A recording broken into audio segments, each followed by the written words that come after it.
Tell me when. Tell me when. Tell me when.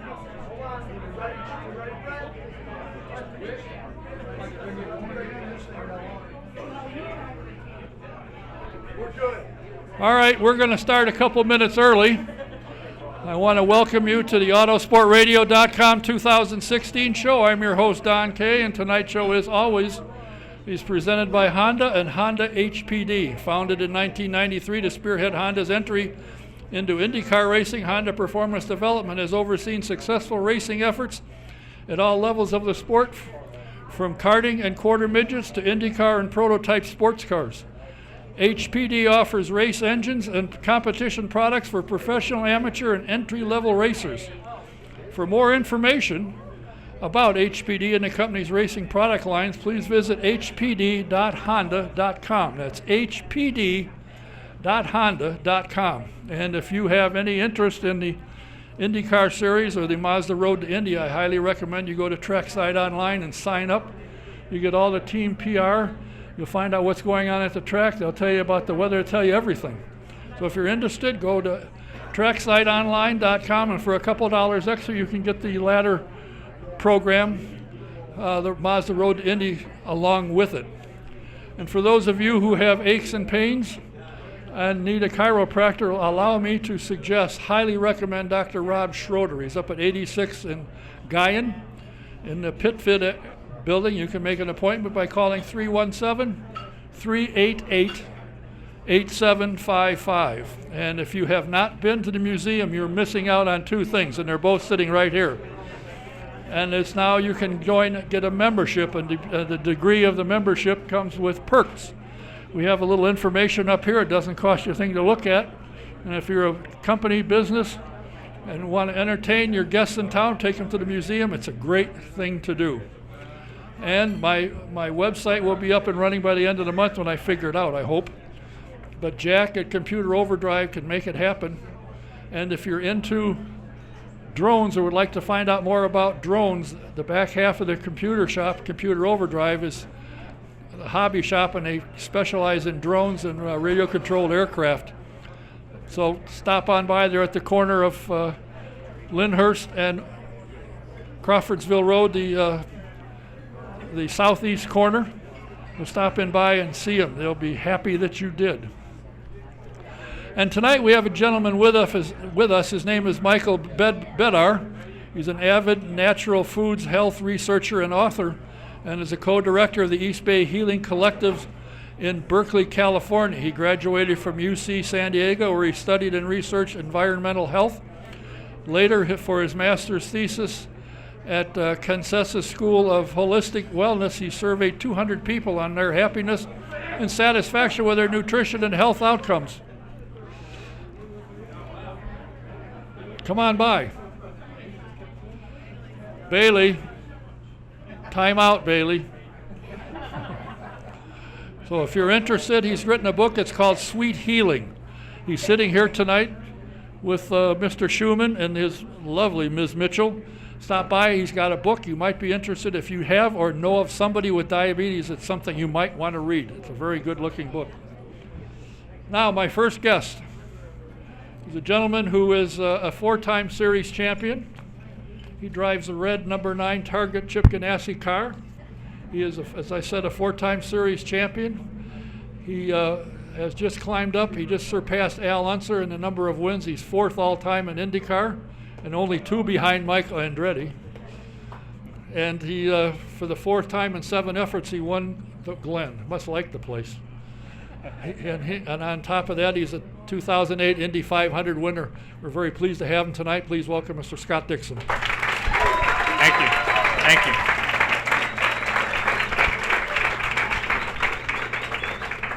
Well, that's about enough from here. Yeah, thanks for having me, guys. It's good to see so many people here, and yeah, it was a good weekend. I can't complain. That's right. Considering the race before that, yeah, I'm sure you were happy yesterday. Yeah, it was a little different emotion, I think, at Texas. So it's yeah, it was nice to I think to have a weekend like that where we I think we were fastest in every practice session, qualified on the pole, and went on to win the race. But it was definitely, we definitely had some issues throughout the weekend with, especially in Q2, which we almost got knocked out of with the one lap that we had left. I messed up the first one, and the second one actually we had a bit of a misshift, which cost us a ton of speed. And I think we made it in by like 0.02 of a second to make it into Q3. So it definitely had its difficulties throughout the weekend, but I don't know. It was so cool to be back at Watkins Glen. They had a decent crowd for a relatively short amount of time to promote it. But having said that, I know Michael tried to promote Milwaukee on Father's Day once and the 4th of July, and that didn't work out. And I'm wondering if being Labor Day weekend hurt, but I see next year the dates change, I think.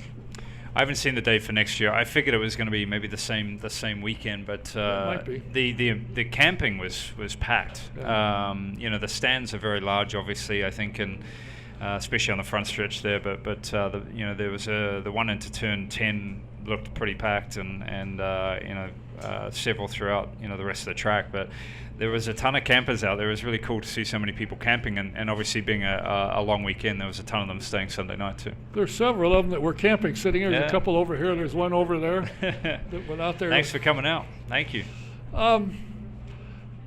Yesterday, the race was somewhat of a strategy. I heard Mike Hull come on the radio and tell you we need 3.6. And Tracy said, holy Toledo, how the hell are they going to do that? But you did. What is it about your ability to do what you need to do to win? I mean, the cars were stopping along the way, and here you go, zoom. It's a combination of things. It's obviously, people like Mike and everybody calling the strategy to, one, opt for something that is achievable. Fuel saving is something that has come natural to me.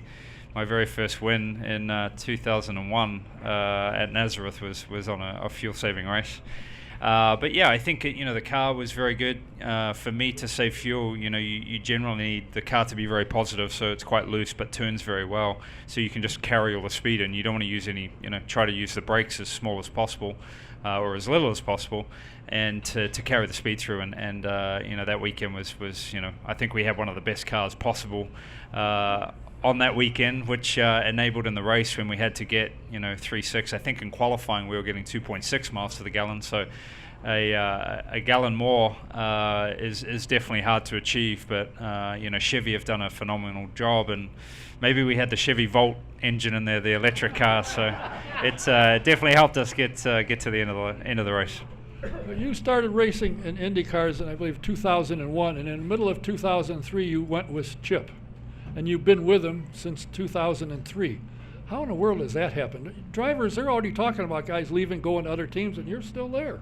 It started, I think, the 4th race of 2002 at Milwaukee.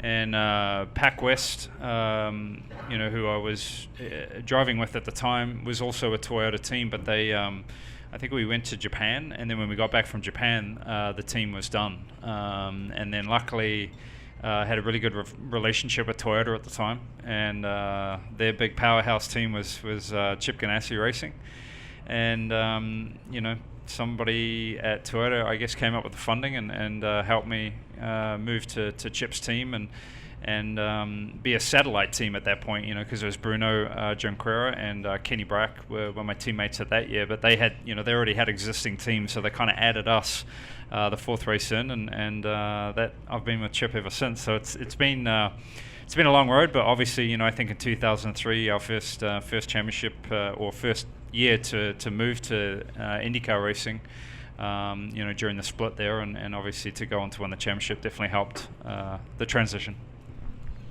When you were growing up and starting in your career of driving, did you ever in your wildest dream think you would achieve what you've achieved? You're 4th all-time in wins, and you're still young. You still got some time to go.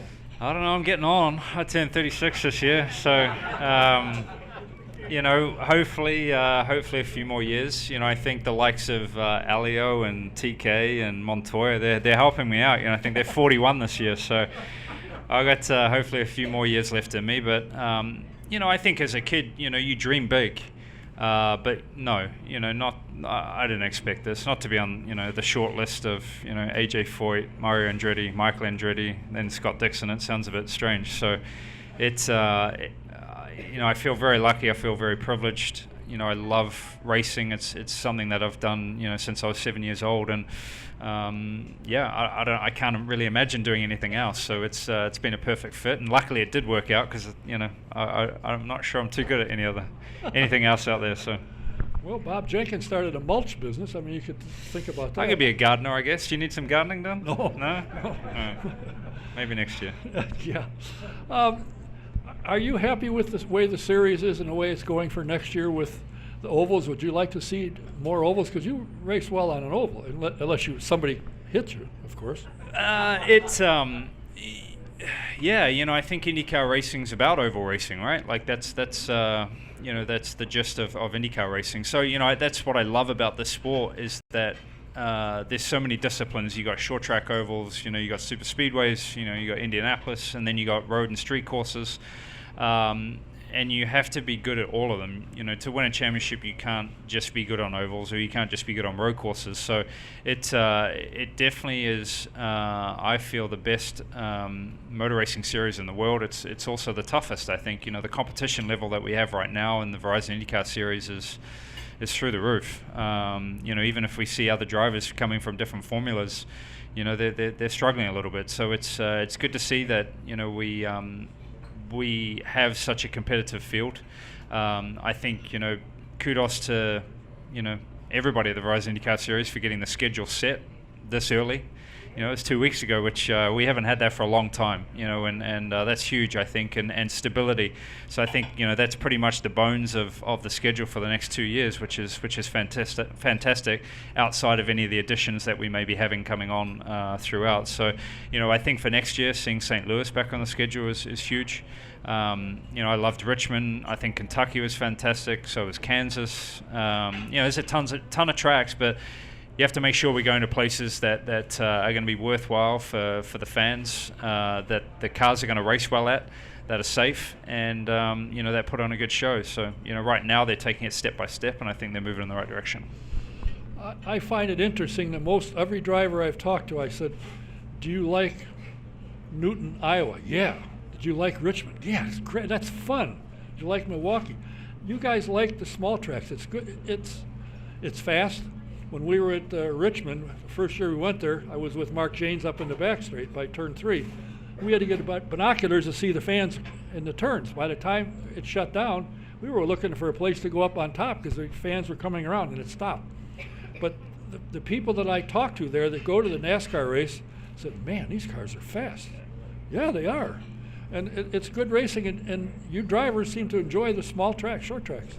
The short tracks, they are a lot of fun. Like Iowa is, right now is just insane. You're pulling 6G in turns 1 and 2. Like the loading is crazy, and I think we're averaging over 184 or 5 miles an hour, on a 7/8 mile. Like it's fast, it's exciting. But the good thing about these short tracks, like Iowa, is that you have plenty of options. If this year we didn't qualify that well, but we still finished third. You can make your way from the back or the middle or whatever it is. So I think there's only once ever maybe that somebody's won from the pole at Iowa. So it's I hope we can see some of those tracks like that being added. It's good to see Phoenix back on the schedule. I think we need to change the package up a little bit to race better at Phoenix for next season, which I think we've got a test coming up in October for that. But the tracks that they have added and right now the people are responding to it, which is good to see.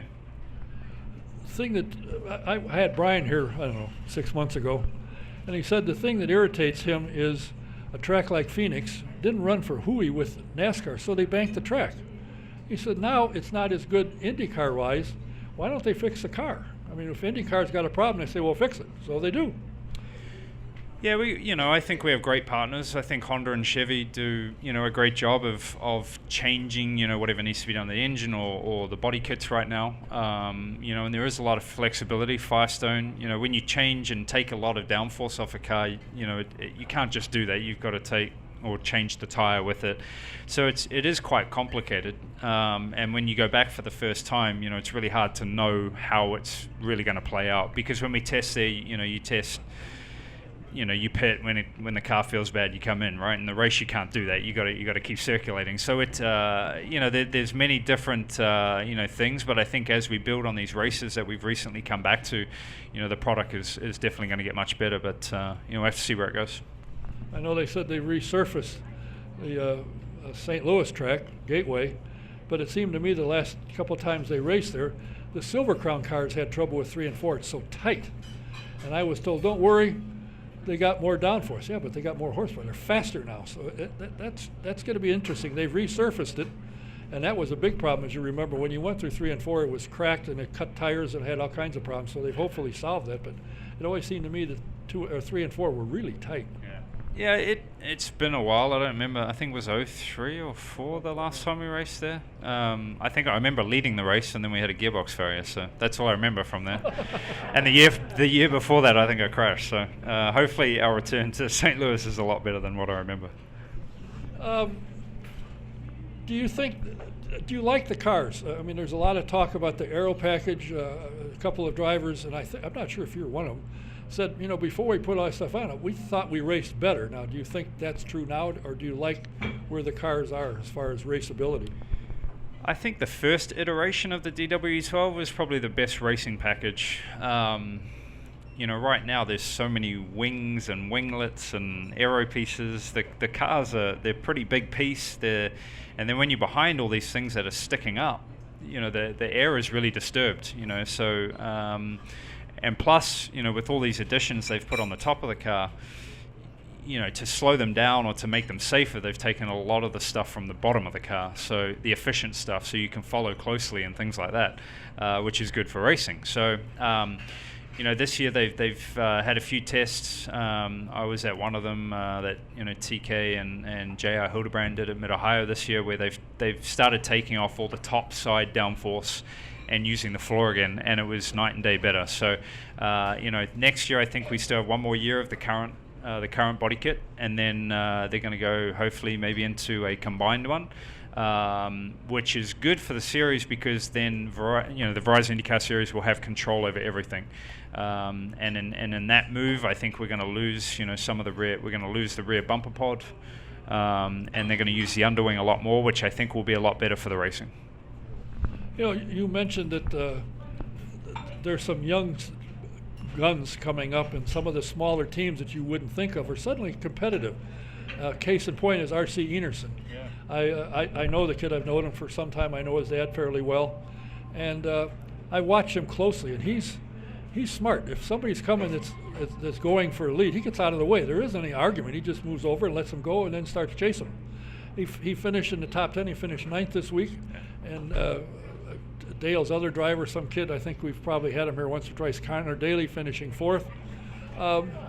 It's nice to see these younger teams giving, because Chip's had trouble this year. You guys haven't exactly walked away with this thing.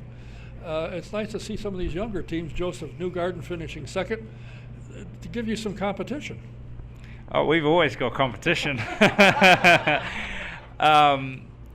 RC's done a very good job. I don't know him very well, but was in a press conference with him at Mid-Ohio, and he seems a very sensible kid, and with the road courses that he's done so far, I believe he's doing Sonoma as well. He's done extremely well. As I alluded to earlier, the competition level that we have right now, it's tough, and it's tough to tick all the boxes, and obviously that race, was pretty crazy strategy-wise, but it's very important for this sport to have young talent coming in. Elio, TK, those guys are getting quite old, and then I'm getting quite old. Then you obviously need these young bucks coming in, and Joseph and Graham and Marco, and there's a lot of big talent, but obviously fresh ones like Connor. which is he's done a fantastic job too, and had some great results throughout the season. And RC for I believe that was his second IndyCar race. So kudos to them, and it's good to see the young talent. I think it's, as I said, it's very important for the sport, and I welcome it. I know it's it's very hard. Coming into this year we had kind of more open testing, but last year we had no in-season testing. When I first came into kart back in the day in 2001, I almost tested 60 days in 1 year. Now you get about 8. So it's very hard to get up to speed. So it's good to see them doing a good job, and hopefully they don't put me out of a job here too quickly. As a driver, do you think the racing, can you see and feel it's a good race, an exciting race? Can you sense that? Can you feel that things are going maybe not well for you, but you're back and you're watching what's going on, or if you're in the lead, you look in the mirrors at how close they are. But do you find it's exciting as a driver, the racing at the Verizon IndyCar Series? When you do. In the race, whether it's good or not. When there's lots of close calls and you feel like it's crazy out there. Everybody in the stands and on the TV are loving it. So it's you do get a great feeling for it. I think when there's more cautions, restarts, those things are always high tense and exciting. For myself on the weekend at the Glen, from my position, it was exciting, but maybe not exciting for people watching me because we kind of just led the way. But in the race, when I watched the race again, there was some great passes, there were some big moves, there was lots of action going on, which we weren't too sure whether it was going to play out that way because the track has so much grip right now. It is quite hard to get close, but you definitely can tell when the race is good. Do you like strategy race? Obviously, the Glen and the 500 was a strategy race. Now, you were running 3 seconds, I think, slower than you qualified, but you were pulling away from the guys behind you. Yeah. But do you like strategy race like that, a fuel strategy, or would you rather say give you an extra 50 gallons of fuel? 25. I think when you win it on strategy, you like the strategy. You'll hear people moan about strategy, and that's because they either weren't very good at it or it didn't fall their way. So I find it goes full circle. It evens its way out during the season. Some races, this race had it all. You had a very frantic first portion, pretty crazy middle section, and then a fuel save. Half the field saving fuel at the end. The other half going frantically. So I think that's a really good combination. Whether the winner came through by saving fuel or not is not always the case. For us this weekend it was. It's tough. If you look at Toronto for us this year, we went from 1st to 15th because we pitted a lap too late. And a caution comes out and the field gets flipped. So strategy is part of it. There's no way around it. Okay, sometimes you have some bad days and you're angry at strategy races, but as I said, I think it evens its way out. When you first came here, you were a young single guy. Now you're married, you're a father of 2. Does that change your mindset when you get in a car? No, I think when you're in the car and you're in the moment, you're really just thinking about that. You're thinking about how to get to the first corner first, how to pass, how to, it's just always in that moment. The best part of it for me is when you have a bad day, when you come home and, you see Poppy and Tilly and Emma, it doesn't matter as much. It switches gears so quickly. I think for me that's been, outside of having kids and being married and, all those wonderful things, for me in professional life and racing life, that it's been really nice to have that trigger to switch off. But yeah, it changes you in a lot of ways, but as far as for me and in the car, it doesn't seem to come into my mind at that point. Quickly, because you got to go. I'm going to get yelled at if I don't do Sorry. this. No, that's all right. And I forgot, as you got more mouths to feed too, you got to earn more prize money. So that's what I told Chip when I was like, we got a kid on the way. He's like, what do you mean? I'm like, yeah, well, I got to earn more prize money now.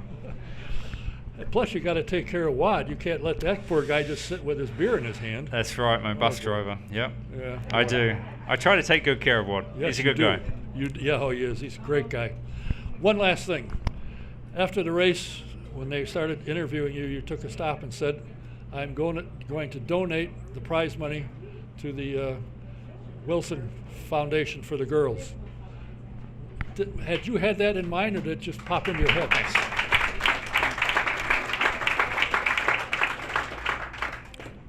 I think Justin's on everybody's minds a lot, as was Dan and Brian Clausen, and it's a very close community, and you're closer to some people than others, especially when you have young, families, and with Justin, we spent a lot of time with, Justin, Julia, and Jess and Jane, and our kids were good friends, and I think that weekend, obviously just after going back to Pocono, we were all thinking of Justin a lot, but getting to Watkins, it actually kind of hit home a little bit more for me, because I remember having a fantastic race with him in 2010 when he won, which I believe was his first race win with the combined series, and also Dale Coyne's first win, which that's a big deal. It's not a heavy hitting team, and Justin kicked everybody's butt that day. So, he was on my mind all weekend.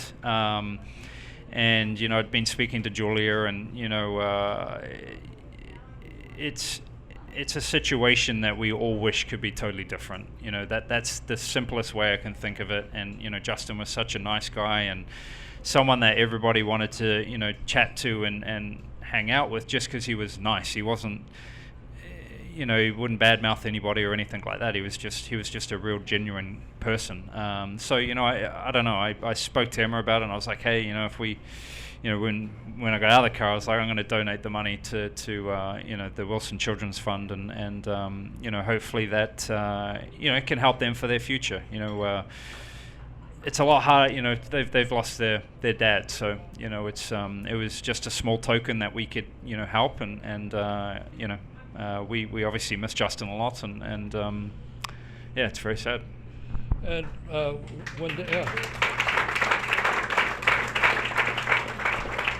when Dan lost his life, you went down with Susie, stayed there, and helped them out. So you're a pretty good guy. My wife's made me a lot better, that's for sure. A lot of credit goes to Emma. A lot of credit. She's lovely. Well, there's one race left to go. Unfortunately, at this one, any opportunity to win the championship again went away, but that won't stop you from trying to win the race.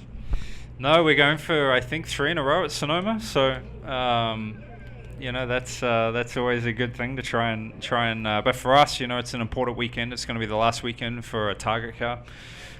We've got, I think, 450, 500 Target guests and partners coming out there. So it's going to be an emotional weekend, I think. I've been with the team for 15 years and always been in a red Target car. So, they've been with Chip for over 27 years, and it's been a fantastic partnership. So lots of emotions going into, the championship race, and in some ways, there's a lot less stress because we're not really in the fight.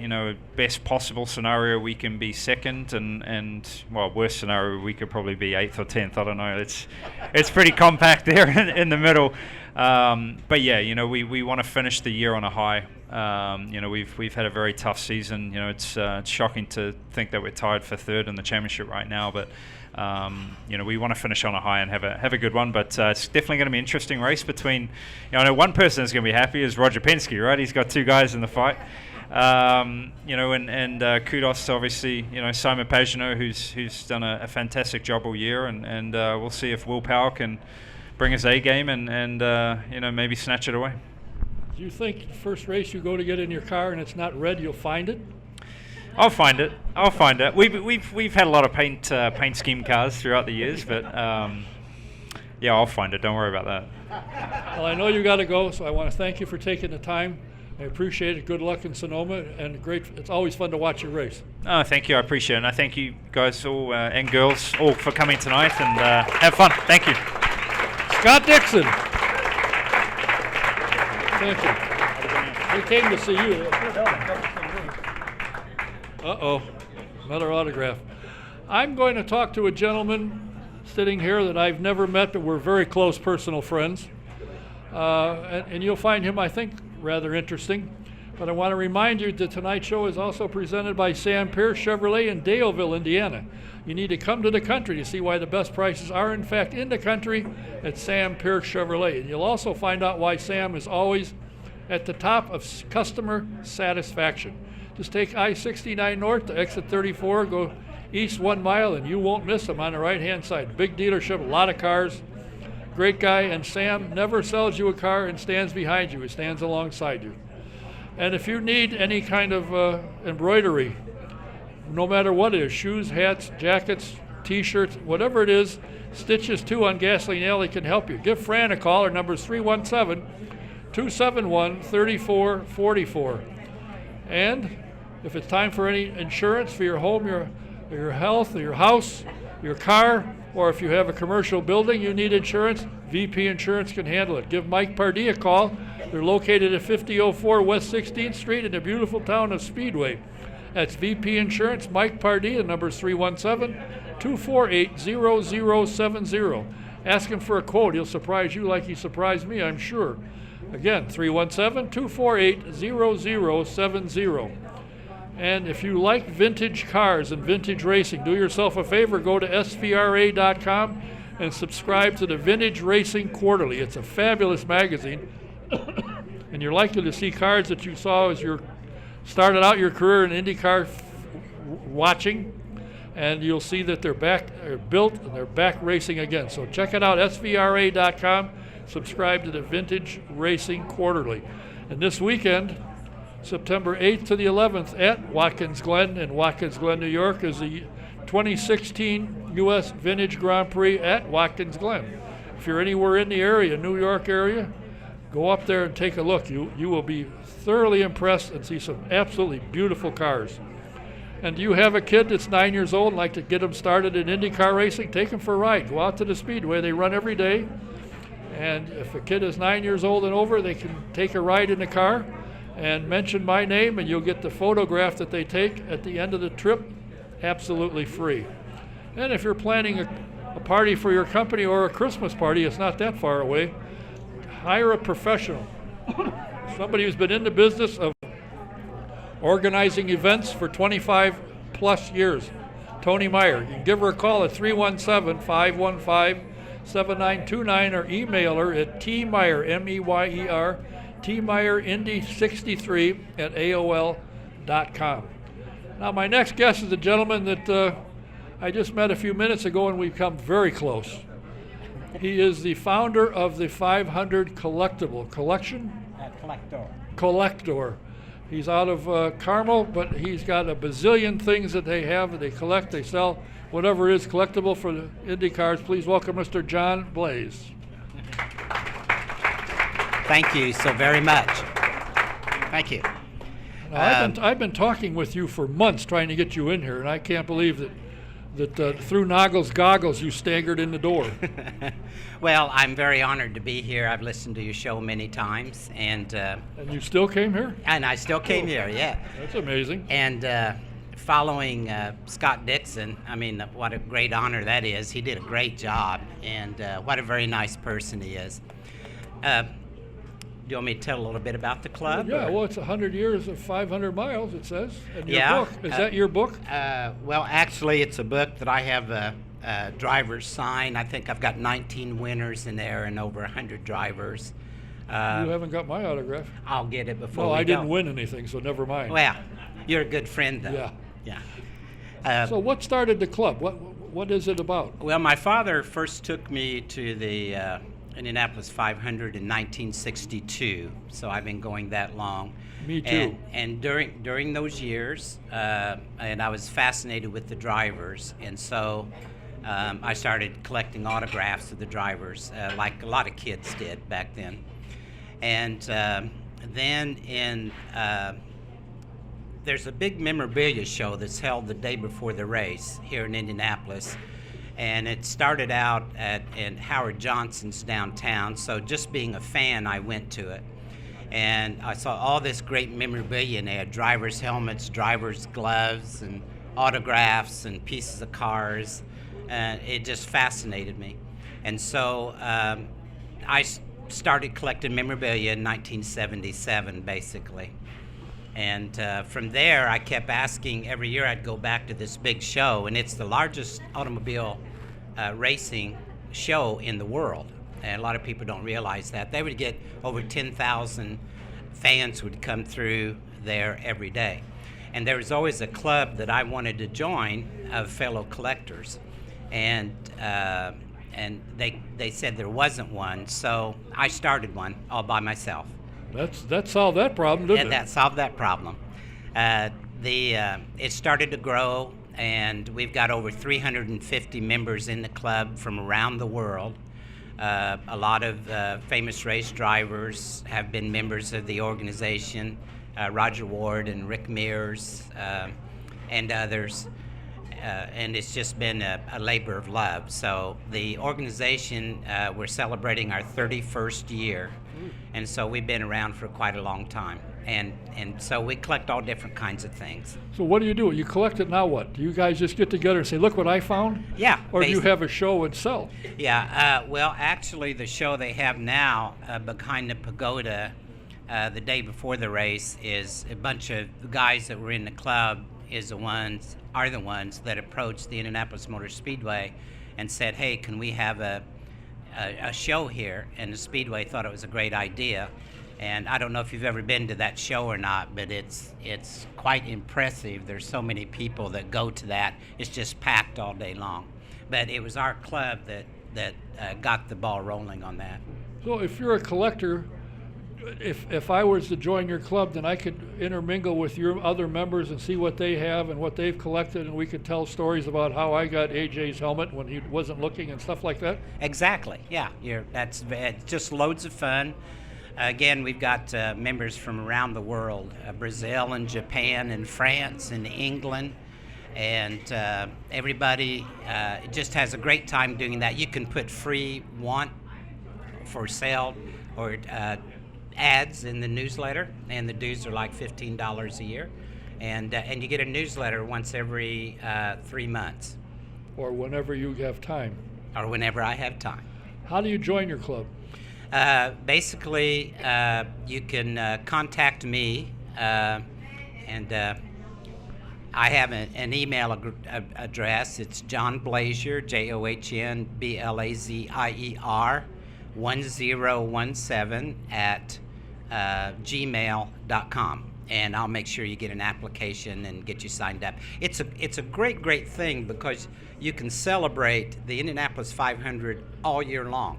You'll get a newsletter in January when it's freezing outside, but yet there'll be racing stories in there, and then things about racing memorabilia too.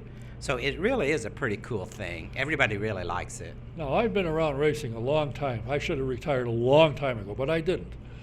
And it seems to me that some of the stories that even I tell, as I get older, they get better. You know, I went from 10th place to 7th, and now I'm up to 4th. I mean, I'm doing real well. Do you have get-togethers at any events anywhere? No, we do not. We have had in the past.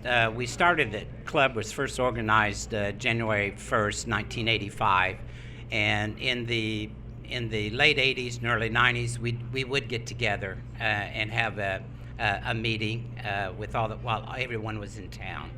But other than that, we just primarily communicate through email and our newsletter and telephone. That's not fun. You can't get together and have adult beverages. Well, yeah. Because the stories really get good then. That'd be a good idea. We have these folks love the Indianapolis 500. They love auto racing. They're devoted racing fans, and probably the nicest people in the world. For example, back in the late 1980s, I read a story about Bruce Jacoby, and I'm sure many of you have heard. He was a race car driver. He was injured at Daytona, I believe. And we read, Chris Economaki loved our club, by the way. So he put a story in there that Mrs. Jacoby, while Bruce was in a nursing home, she was about to lose her home, and they'd shut off her lights, and she was really hurting very, very bad for money. So I had decided that we would do something as a club, and we had a fellow that was that did sculptures, and he did a sculpture, a bronze sculpture of the finish of the 1960 Indy 500, and so we produced tickets and we auctioned it off, and we raised over $1,000, and so we did this very quickly. She needed money, and in the meantime, we had a lot of members. Again, racing folks are the greatest people in the world, and they started sending checks and money in, and I kept accurate dollars. And I think by the time we were done, after we auctioned off, we had a raffle actually. We raffled off the sculpture, and we sent her $1,700, and so we sent her some money right away, so they didn't turn off her lights and things. But that's the kind of things that we get involved with, and trying to help other people out, racing folk. Well, give me your email address in case anybody wants to contact you, but they can go to YouTube and get it. But say it again. Yeah, it's John, John, Blazier, BLAZIER 1017 @gmail.com. All right. Well, thanks for stopping by. Well, thank you for having me. I look around at the folks here, and I've seen some that I've known for a while. And again, you racing folks are the greatest folks in the world. So it's great to see all you guys, and enjoy the races. And thank you so much for having me. Thanks for being here, John Blazier.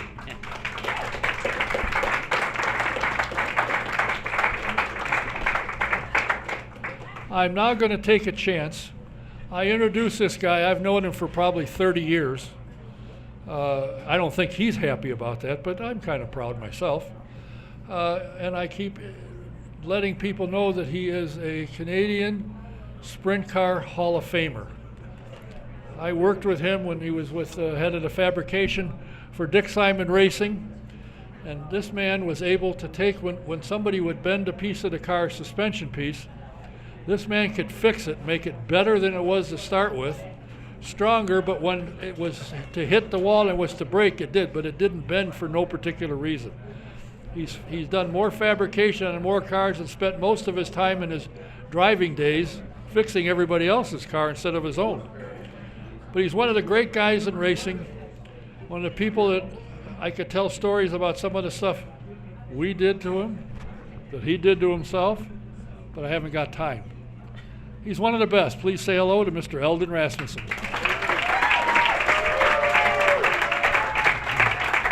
Thank you, Don. You made it in tonight. I thought you'd probably take a nap after I called you, rest up. Actually, I had a nap about the time you called me. That's what I was afraid of. Did I get you off the couch? Yeah, I was. Because I wasn't watching TV or anything. In fact, I was just going out to the shop again. So it wasn't bad. All of the things that the stories, and I say stories, of your life when you were young, the things you did with car dealerships and 1 hour Martinizing and all these things. How in the world did you become a professional race car driver? Well, because I built my first soapbox derby car when I was 8. And ran that for a couple of years, and then I built a car which was equivalent to today's go-karts, but there wasn't any such thing as a go-kart around in those days. I'm talking about 1948, 49, 50. I was very young at that time. I don't remember that kind of thing. What kind of soapbox derby? Was it a fabricated one, or was it the orange crate? No, I read the rules, and it said that we're supposed to build our own cars. Couldn't have anybody's help, and so I stuck to the rule and built my own car, and so I had to. I had to build the body and everything, but it was. And all I had was galvanized furnace tin, which was not very good to work with compared to aluminum, which I grew to love later. Yeah. how did you learn to become a fabricator? Because you were, for many, many years, and still are one of the best welders, fabricators in the business. As I said, if one of the cars would hit the wall and bend the suspension, you could put the suspension back, make it better than it was to start with. It did its job when you hit something, but it didn't just collapse for no particular reason. Where did you learn all that? Well, just through my engineering abilities, and I tried to read about different methods of fabrication and different welding facilities and rods, and so we had a very well. I was fortunate. We had a very well equipped shop on the farm that I grew up on, and as a matter of fact, it's still there, and in about 50 miles east of Calgary, Alberta, and so my nephew owns and runs that farm now, and he's developed it further to quite a few more acres than we had back when I was 18 or 19, and that's about the time that I decided I want to stick with racing too, and so I left, and a couple of years later got into car dealership business. And when did you build your first sprint car? Yeah, I built all my cars. Oh, when you started off, you said, I'm going to go sprint car racing. I think I'll build one. Yeah. That's a rather odd way to do it. Most guys will go crying to somebody, or they'll get some money now today, and get a ride. But instead, you said, I'll just build my own and drive it myself. Well, I didn't have any money. I didn't get paid much working on the farm. But, I think I started out at 50 cents a day. Wow. And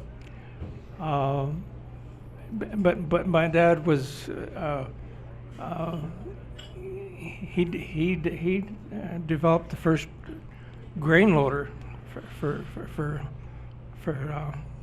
elevating wheat and barley and all the crops that we grew, and then my two brothers were older than I was, and my oldest brother built his first sprint car in 1941, and it was Model T powered, and that developed into around the province of Alberta.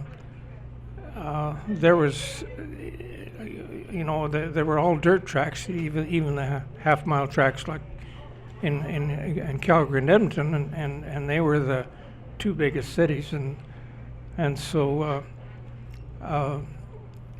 they were horse tracks at the fairgrounds, and so that's where they started running these Model T powered sprint cars, and it was just taking the body off a regular Model T and modifying the engine as much as they could, but none of those guys had any money to speak of that time either, so they had to build everything themselves.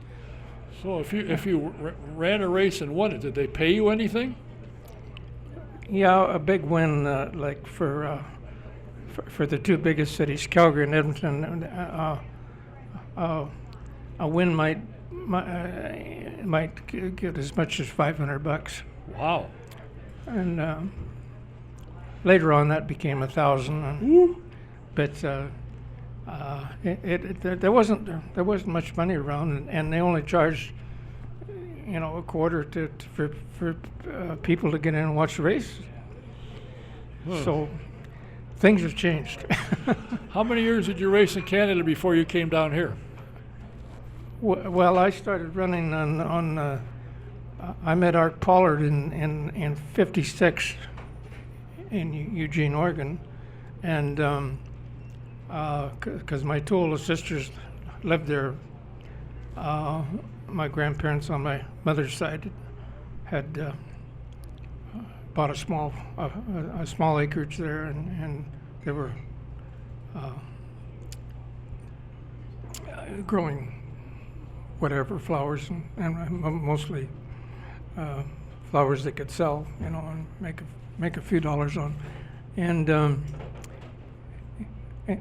so anyway, I was going down to visit them this one summer, and so I decided, well, I might as well tie the trailer and race car behind it, and Just in case. just in case I run into some place where I can run the car. And all the way down, like through Sandpoint, Idaho, and all these smaller cities, I would stop in and try and look up who was supposed to be the fastest car in the vicinity, and but we'd get the word out. Oh, you can't run that thing here. We wouldn't stand a chance. That's the idea. And so I never got to run until I got to Eugene, and then I went out to the track and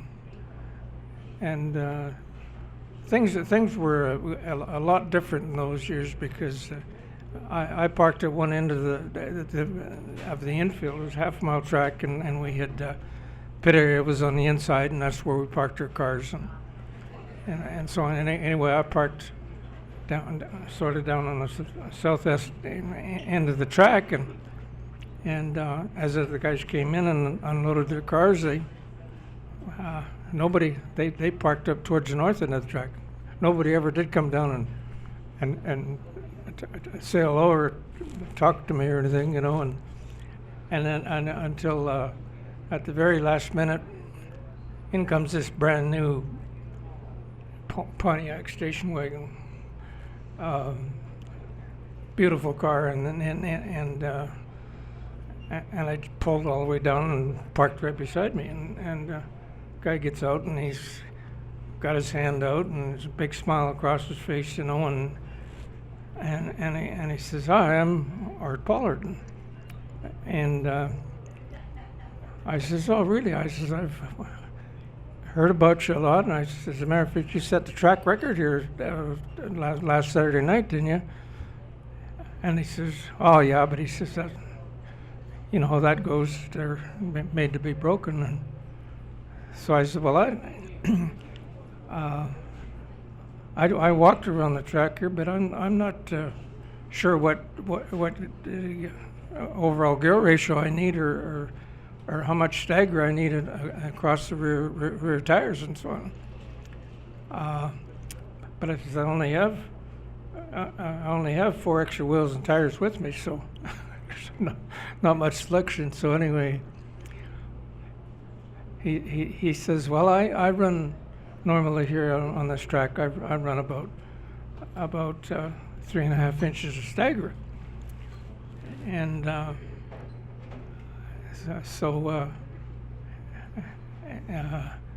anyway, he's checking my gear ratio, and I happen to have the same set of gears in it as he had in it, and so anyway, I said, "Well, I think if we get a few laps practice, I'll try and follow you and see how it's going." So anyway, that few minutes later, they opened up the track for practice, and I think we got 5 laps, and so I stuck right on his rear bumper, rear nerfer, and so I'm thinking, I got a little bit left here, and so I said, "Well, when we came in, I said, were you all out as fast as you could go?" And because I didn't even have a stopwatch, I didn't know and I didn't have any help. No. So anyway, we went out. We drew a pill out of a bag for what number we would qualify in. And so I drew a middle number, and I went out, and by that time I had a few laps on the track, so I qualified pretty good, and in fact it was a quick time, so I was on the pole supposedly, and so Pollard had drawn he was the last guy to go out to qualify, and so then he well, and when I qualified, I was actually quicker than he was from the week before by a couple of hundredths of a second is all. And anyway, then he goes out and he breaks that by another 2 or 3 hundredths and end up he's on the pole. So anyway, we and in those days we started in all inverted starts, the fastest qualifiers, and they put a lot of money on qualifying, so to make guys not sandbag it during qualifying, and so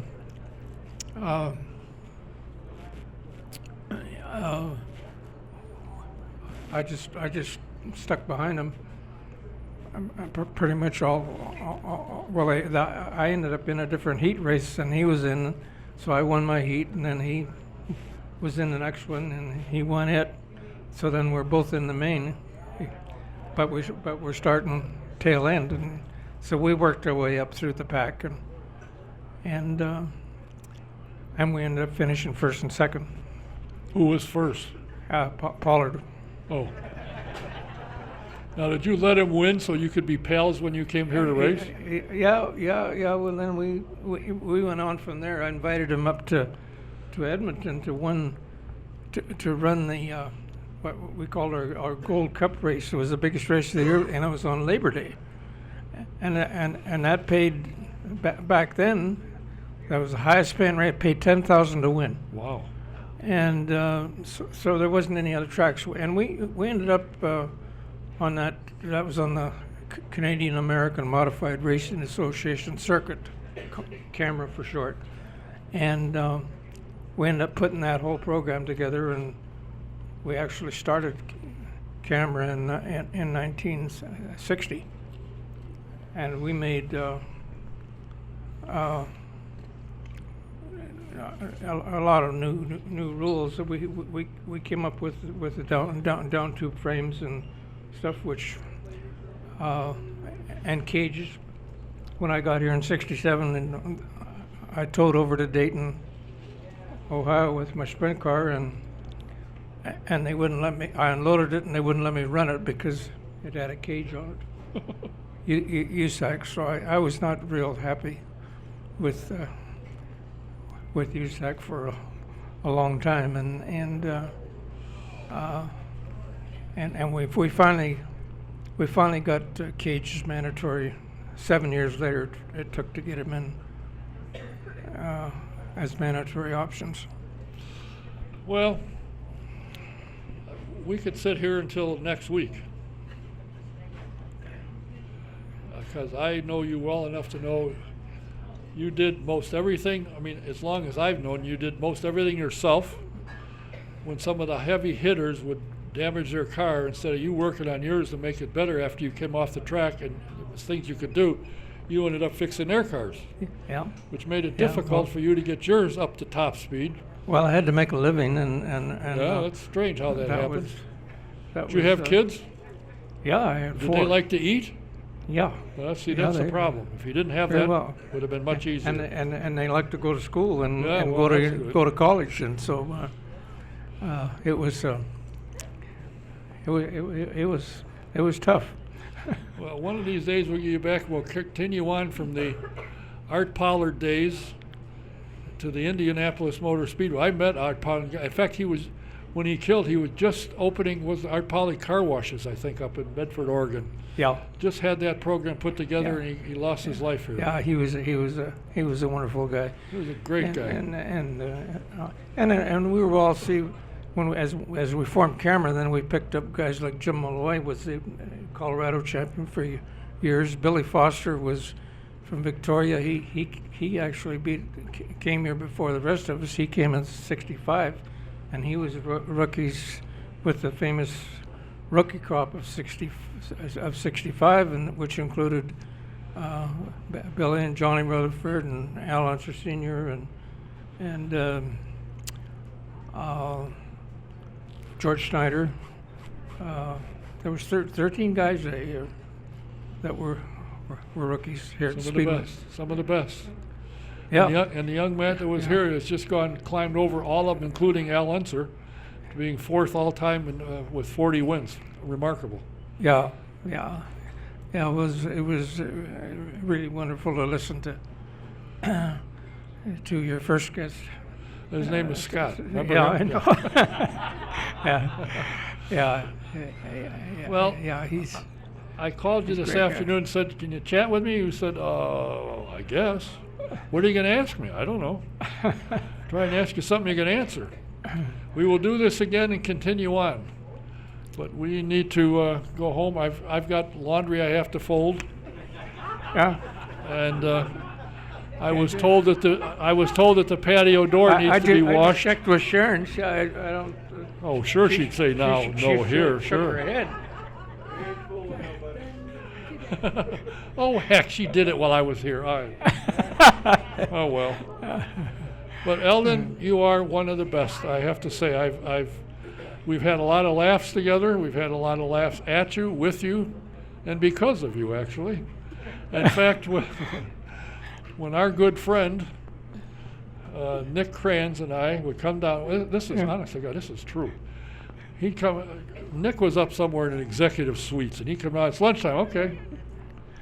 We go, Eldon, it's lunchtime. So he'd go in and wash his hands. We go out his shop door and lock it. Couldn't lock it from the inside. You lock it from the outside. Every day. God damn, the door's locked. You had to walk all the way. Every day. And he did it every time. We just sit there and went, sorry we laughed at your expense, but it was funny. And then, of course, there's a story of going in the wrong restroom at one place. Yeah.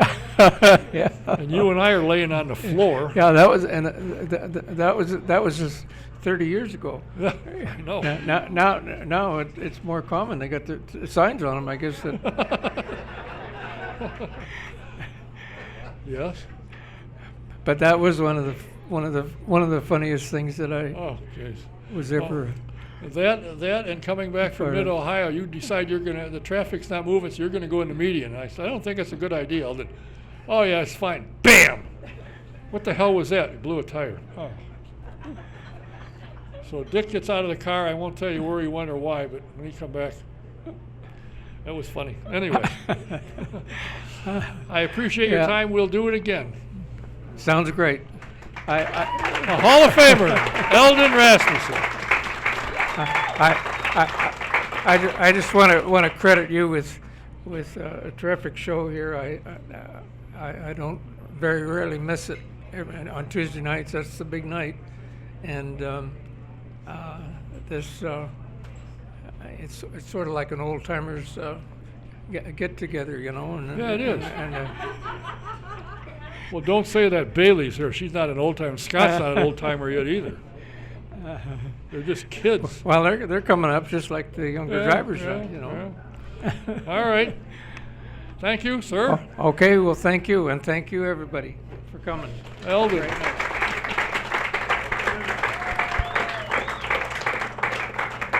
I want to remind you that if you know of anybody or you happen to have diabetes, there might be something worth looking at. It's called Sweet Healing, the whole health journey. Learn more about Sweet Healing, and you can also talk to the man who wrote the book and what he did and how he followed it and where he got his information. He's sitting here. He's got a couple of... That's not him. That's Chuck that's going like this. Forget Chuck. The book is $15. If you know of somebody that's got it or you do, it might be worth reading. I highly recommend it because Chuck, or actually, Ms. Mitchell said it's good, so if she says it, I believe it.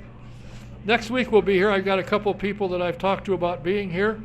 Again, until I change, just go to autosportradio.com, click on the current show page. When the guests appear, they will be there, and I've got some good ones, I think, online. So until next week, thanks Scott for being here. Thank John for being here. Thank Eldon for staying awake. I'm Don Kay. We're live from McGillivray Speedway. See you next Tuesday. Good night.